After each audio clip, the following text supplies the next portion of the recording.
Hey, I'm Tracy from a website called yogabelowthebelt.com, and this tutorial focuses entirely on a standing twist that is mindful of your pelvic floor concerns. All right, the only prop I might recommend would be using a block, but you can do this with or without. I'll show you both. So pause the video if you need to grab your gear, and we'll get started. All right, standing twist. Sometimes in classes, your teacher will have you stand and just twist to the side as far as you can.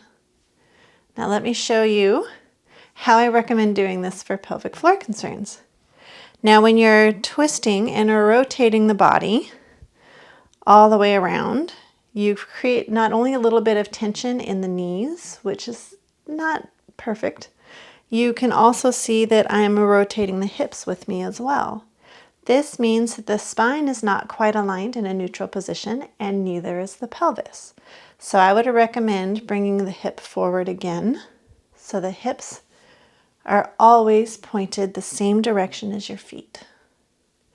And then you're twisting just the upper body.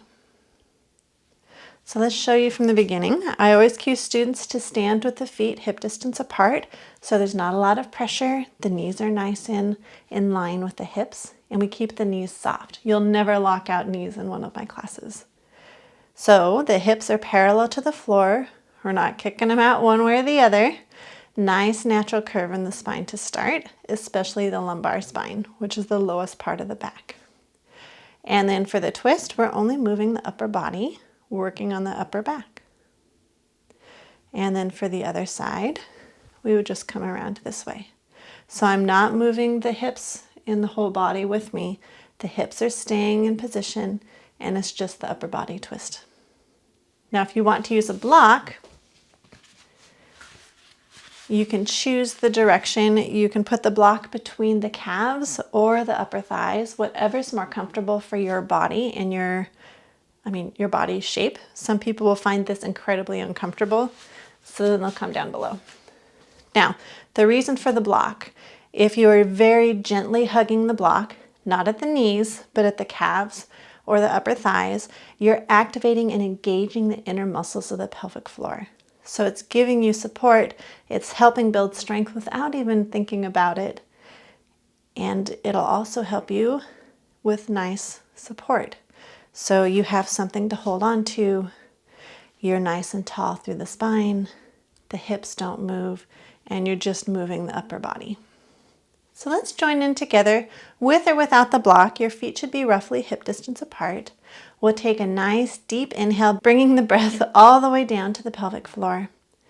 And without moving the hips, we just twist the upper body toward the right. And we'll take a deep, full cycle of breath here. One more inhale. Bring the body forward. And we'll inhale in the center. And exhale, twist just the upper body toward the left. And only come as far as you need to so that you can maintain the position of the hips and just feel a nice gentle stretch in the upper spine. Let's just take one breath together. And on the exhale, we'll come back to center. And that is it, a standing twist that is mindful of the pelvic floor. If you're interested in full-length classes, one-on-one tutorials, I hope you'll check out the website. Thanks for coming. I'll see you next time. Bye.